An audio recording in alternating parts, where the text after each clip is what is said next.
കേരളത്തിൽ കോൺഗ്രസിൻ്റെ തന്നെ പ്രമുഖരായ വനിതാ നേതാക്കൾ പറഞ്ഞെന്താ?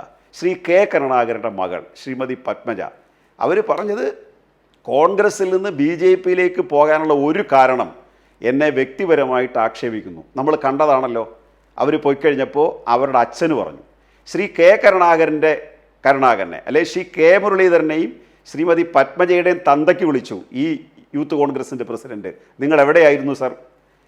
ഞങ്ങൾ ബാക്കിയുള്ള പ്രതിപക്ഷത്തെ ആക്ഷേപിക്കുന്നിരിക്കട്ടെ, കേരളത്തിലെ കോൺഗ്രസ് ജന്മം കൊടുത്ത ഏറ്റവും പ്രമുഖനായ നേതാവാരാ?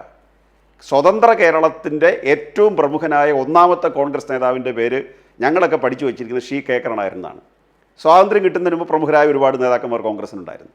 പക്ഷേ സ്വതന്ത്ര കേരളം 56-ൽ കേരളം രൂപീകരിച്ചതിന് ശേഷം ഒന്നാമത്തെ കോൺഗ്രസ് നേതാവായിട്ട് പരിഗണിക്കുന്നത് കണ്ണൂരിൽ നിന്ന് തൃശ്ശൂരിലെത്തി അവിടെ രാഷ്ട്രീയ പ്രവർത്തനം നടത്തി ട്രേഡ് യൂണിയൻ നേതാവായി കേരളത്തിൻ്റെ മുഖ്യമന്ത്രിയായി മാറിയ ശ്രീ കെ കരുണാകരനാണ്. അദ്ദേഹത്തെയല്ല ആക്ഷേപിച്ചത്, അദ്ദേഹത്തിൻ്റെ ജീവിത പങ്കാളി കല്യാണിക്കുട്ടിയമ്മയാണ് ആക്ഷേപിച്ചത്. എങ്ങനെയാണ് ആക്ഷേപിച്ചത്? എന്തു പറഞ്ഞ് ആക്ഷേപിച്ചത്? എന്ന് നിങ്ങൾ എന്ത് നിലപാടെടുത്തു? അതിനുശേഷമാണ് ഇതാ ഉണ്ണിത്താൻ, രാജ്മോഹൻ ഉണ്ണിത്താൻ പാർലമെൻറ്റ് മെമ്പറാണ്, കാസർഗോഡ് പാർലമെൻറ്റ് മെമ്പറാണ്, പൊട്ടിത്തകർന്ന ഒരു ഹൃദയത്തോടെയാണ് പറഞ്ഞ് എന്നെ ഇനി ആക്രമിക്കാൻ വന്നാൽ എനിക്ക് സ്ഥാനമാനങ്ങൾ വേണ്ട. അദ്ദേഹം പറയുക, എനിക്കിനി ഒരു സ്ഥാനമാനവും വേണ്ട, ഞാൻ അയാൾക്കെതിരെ പത്രസമ്മേളനം നടത്തി പറയും. ഇത് CPMൻ്റെ നേതാവ് പറഞ്ഞല്ല. അദ്ദേഹം പിണറായി വിജയനെ വിളിച്ച് വിളിയെന്താ സർ, നിങ്ങളെന്താ തിരുത്താഞ്ഞ്?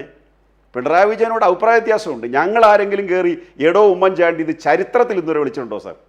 ഞങ്ങൾ ആരെങ്കിലും കയറി ശ്രീ കെ കരുണാകരനെ എടാ കരുണാകരനെന്ന് വിളിച്ചിട്ടുണ്ടോ സർ? ഞങ്ങൾ അവരുടെ പേരിലേ പറഞ്ഞിട്ടുള്ളൂ. പേര് സെലിബ്രിറ്റികളാകുമ്പോൾ പേരാണ്. ഇപ്പം മമ്മൂട്ടിയെ ആരെങ്കിലും മമ്മൂട്ടി ഇക്കാന്ന് അങ്ങനെ വിളിക്കുന്ന കുറച്ച് പേരാ, അല്ലെങ്കിൽ മോഹൻലാൽ ചേട്ടൻ എന്നൊക്കെ വിളിക്കുന്ന കുറച്ച് പേരാ. നമ്മളെല്ലാവരും മോഹൻലാൽ മമ്മൂട്ടി എന്നാണ് പറയുന്നത്. അത് ബഹുമാനക്കുറവുണ്ടല്ല, പേര് അങ്ങനെ സെലിബ്രിറ്റികളെ അങ്ങനെ അറിയപ്പെടുന്നത്. അതുപോലെ ശ്രീ കെ കരുണാകരൻ എന്ന് പറയും, ഉമ്മൻചാണ്ടി എന്ന് പറയും, ശ്രീ AK ആന്റണി എന്നൊക്കെ പറയും. പക്ഷേ എടോ AK ആന്റണി അല്ലെങ്കിൽ എടാ കരുണാകര എന്നൊക്കെ വിളിക്കാൻ കേരളത്തിൻ്റെ ബഹുമാന്യ മുഖ്യമന്ത്രി ഒരാൾ വിളിക്കുമ്പോൾ നിങ്ങൾ ആരെങ്കിലും തിരുത്തിയോ സാർ? നിങ്ങൾ സീനിയേഴ്സായ സഹയാത്രികരോ അല്ലെങ്കിൽ അതിനകത്തുള്ള യാത്രികരോ ആരെങ്കിലും തിരുത്തിയോ? അങ്ങനെ പിച്ച വെച്ച കാലം മുതൽ കേരളത്തിലെ അഭിവന്ദ്യ രാഷ്ട്രീയ നേതൃത്വത്തെ ആക്ഷേപിച്ച് ആരെല്ലാം തനിക്കെതിരായിട്ട് സംസാരിക്കുന്നോ അവരെല്ലാം ആക്രമിച്ചതിൻ്റെ പ്രശ്നമാണ് നിങ്ങളിന്ന് അനുഭവിക്കുന്നത്, നിങ്ങളുടെ പാർട്ടി ഇന്ന് അനുഭവിക്കുന്നത്. നാളെ നിങ്ങൾ കേരളത്തിൽ ഒരരുതായ്മയ്ക്കെതിരായും കോൺഗ്രസ്സിന് മിണ്ടാൻ പറ്റാത്ത പരുവത്തിൽ ആ ചെറുപ്പക്കാരെ നിങ്ങളെ എത്തിച്ചു. ഒരരുതായ്മയ്ക്കെതിരായിട്ടും നിങ്ങൾക്കിനി സംസാരിക്കാൻ പറ്റില്ല. അത് സെക്സിൻ്റെ പ്രശ്നം മാത്രമല്ല, അഴിമതിയുടെ പ്രശ്നം മാത്രമല്ല, എല്ലാ തെറ്റുകൾക്കെതിരായിട്ടും ഇനി കോൺഗ്രസ്സിന് കേരളത്തിൽ സംസാരിക്കാൻ പറ്റില്ല. കാരണം അതിനകത്ത് ഒരു വ്യക്തി എന്നുള്ളതല്ല പ്രശ്നം. ശരി, ഇത് ആ യൂത്ത് കോൺഗ്രസിൻ്റെ പ്രസിഡന്റ് ഒരു വ്യക്തിക്കുണ്ടായ കുഴപ്പമാണ്. നിങ്ങൾ ഒരു നിലപാടെടുത്തിരുന്നെങ്കിൽ അത് അയാളുടെ മാത്രം പ്രശ്നമായി. ഇത് അയാളുടെ പ്രശ്നമല്ല, മറിച്ച് ആരുടെ പ്രശ്നമാണ്? കോൺഗ്രസ് പൂർണ്ണമായിട്ടും അയാളുടെ പിന്നിലാണ്. ഏതെങ്കിലും ഒന്നോ രണ്ടോ കോൺഗ്രസിൻ്റെ വ്യക്തികൾ എതിർത്തതുകൊണ്ട് കാര്യമില്ല. ഞാൻ സമാനമായ ഒരു ഉദാഹരണം ചൂണ്ടിക്കാണിക്കാം. കേരളത്തിൽ നിന്ന് ജീവിച്ചിരിക്കുന്ന, ഒരുപക്ഷെ ഇന്ത്യ രാജ്യത്ത് ജീവിച്ചിരിക്കുന്ന ഏറ്റവും വലിയ ജ്ഞാനവൃദ്ധ എന്ന് പറയാവുന്ന ആളാണ് ഡോക്ടർ ലീലാവതി ടീച്ചർ. ലോക രാജ്യങ്ങളിൽ ഇംഗ്ലീഷ് MA എടുക്കണമെങ്കിൽ ഷേക്സ്പിയറെ പഠിക്കണമെന്ന് പറയുന്നത് പോലെ മലയാളികൾ മലയാളത്തിൽ ബിരുദം എടുക്കണമെങ്കിൽ അല്ലെങ്കിൽ ബിരുദാനന്തര ബിരുദം എടുക്കണമെങ്കിൽ ഡോക്ടർ ലീലാവതി ടീച്ചറെ പഠിക്കാതിരിക്കാൻ പറ്റില്ല. ആ മഹതിയായ വനിത കോൺഗ്രസിൻ്റെ ഒരു കാലത്ത് കോൺഗ്രസിൻ്റെ ജില്ലാ നേതൃത്വവും സംസ്ഥാന നേതൃത്വവും പാർലമെൻറ്റ് മെമ്പർ പോലും ആക്കാൻ ആഗ്രഹിച്ച ഡോക്ടർ ലീലാവതി ടീച്ചർ ഗാസയിലെ കുഞ്ഞുങ്ങൾ മരിക്കുമ്പോൾ അവിടുത്തെ സ്ത്രീകളുടെ കണ്ണീര് കണ്ടിട്ട് എനിക്ക് രാത്രി ഉറങ്ങാൻ പറ്റുന്നില്ല എന്ന് ഒരു സ്റ്റേറ്റ്മെൻറ്റ് മാത്രമേ നടത്തിയുള്ളൂ. വേറെ ഒരു രാഷ്ട്രീയവും അവർ പറഞ്ഞില്ല. അവർക്കെതിരായി RSSൻ്റെ ചാനലുകളും RSSൻ്റെ ഓൺലൈൻ ചാനലുകളും RSSൻ്റെ സൈബർ പോരാളികളും എന്തോ ഒരു ആക്രമണമാണ് സാർ നടത്തിയത്. ഒരക്ഷരം പ്രതിപക്ഷ നേതാവിൻ്റെ വായിൽ നിന്ന് വീണോ എതിർത്ത്? ഈ കോൺഗ്രസ് നേതൃത്വത്തിൻ്റെ വായിൽ നിന്ന് എതിർത്ത് വീണോ? ഏതെങ്കിലും തരത്തിൽ അവരെ പ്രൊട്ടക്റ്റ് ചെയ്യുന്ന ഒരു വാചകം നിങ്ങൾ പറഞ്ഞോ? ഈ മഹതിയായിട്ടുള്ള 90 വയസ്സുള്ള ഇന്ത്യ കണ്ട ജ്ഞാനവൃദ്ധകളിൽ ഒരാളായിട്ടുള്ള എന്തെല്ലാം തരത്തിലുള്ള സമ്മാനങ്ങൾ കരസ്ഥമാക്കിയ, അവാർഡുകൾ കരസ്ഥമാക്കിയ ഒരു മഹനീയ വനിതയെ കൊണ്ടുവന്ന് നിങ്ങൾ തെരുവിലെറിഞ്ഞു ഉൾപ്പെടെയുള്ള അപ്പൊ ഇതൊക്കെ കാണിക്കുന്നത് കോൺഗ്രസിന്റെ സൈബർ പോരാട്ടം. വന്ധ്യവയോധികയായ ഡോക്ടർ ലീലാവതി ടീച്ചർ വരെയുള്ളവർക്ക് സ്ത്രീകളുടെ പക്ഷത്ത് നിൽക്കുന്ന ഒരു ആശ്വാസം ഈ പറയുന്ന കോൺഗ്രസിൻ്റെ ഭാഗത്തുനിന്ന് ഉണ്ടാകുന്നില്ല. അതുമാത്രമല്ല, തിരിച്ചാണ് സംഭവിക്കുന്നത്, ആക്രമണമാണ് സംഭവിക്കുന്നത്.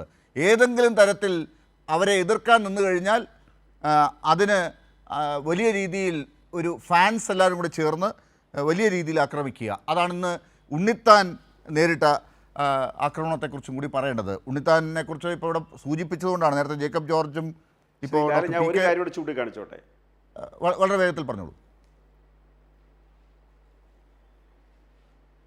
അല്ല, ഞാൻ പറയാൻ ശ്രമിച്ച അദ്ദേഹം ശ്രീ ജോർജ് സാർ പറഞ്ഞ ഒരു കാര്യമാണ്, ഇതുവരെ എന്തുകൊണ്ട് പരാതി കൊടുത്തില്ല എന്ന് അദ്ദേഹം ആവർത്തിച്ച് പറയുന്നു. എൻ്റെ സാർ, പരാതി കൊടുത്തൊരു സ്ത്രീ ഇപ്പം അനുഭവിക്കുന്ന കണ്ടോ സാർ? എന്തുമാത്രം ആക്രമണമാണ് സാർ അവർ നേരിടുന്നത്. എന്തുകൊണ്ടാണ് സ്ത്രീകൾ പരാതി കൊടുക്കാത്തത്? പരാതി കൊടുത്താൽ അതിജീവതയുടെ പേര് പുറത്തുവിടാൻ പാടില്ല എന്ന നിയമമുണ്ടല്ലോ, 2 വർഷം വരെ ശിക്ഷ കിട്ടാവുന്ന. ആ നിയമം കോൺഗ്രസ് സൈബർ പോരാളികൾക്ക് ബാധകമല്ല. നിങ്ങൾ ഈ പറയുന്ന IAS ആയാലും മറ്റേതായാലും മറിച്ചേതായാലും എല്ലാ വനിതകളും പേടിച്ചൊരു കാര്യമുണ്ട്, നിയമം അവരുടെ കൂടെ നിൽക്കുമായിരിക്കും, ചിലപ്പോൾ ഗവൺമെൻറ് കൂടെ നിൽക്കുമായിരിക്കും, അല്ലെങ്കിൽ കുറച്ച് ചാനൽ കൂടെ നിൽക്കുമായിരിക്കും. പക്ഷേ സമൂഹത്തിൻ്റെ മുമ്പിൽ ആ സ്ത്രീകൾ വസ്ത്രാക്ഷേപം ചെയ്യപ്പെടും നിങ്ങളുടെ സൈബർ പോരാളികളാൽ.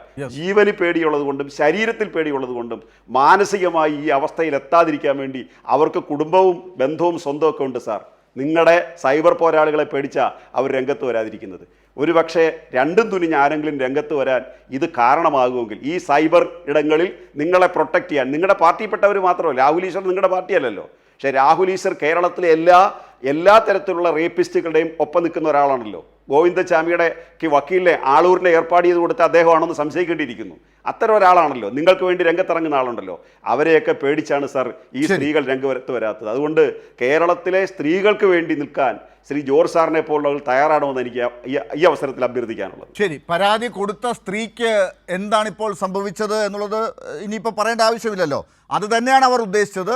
പരാതി കൊടുത്ത സ്ത്രീകൾ, ഇനി പരാതി കൊടുക്കാത്ത സ്ത്രീകൾ, ബാക്കി ഇനി ആരെങ്കിലും പുറത്തേക്ക് വരാനുണ്ടെങ്കിൽ ഇതാ നോക്കിക്കോളൂ, ഇന്നലെയും ഇന്നുമൊക്കെയായി എങ്ങനെയാണ് ഈ പരാതി കൊടുത്ത സ്ത്രീയെ അപമാനിച്ചത്, അത് കണ്ടുപിടിച്ചോളൂ എന്നാണ് ഇപ്പോൾ ഒരു സൂചനയായി നൽകിയതായി വേണം കാണാൻ.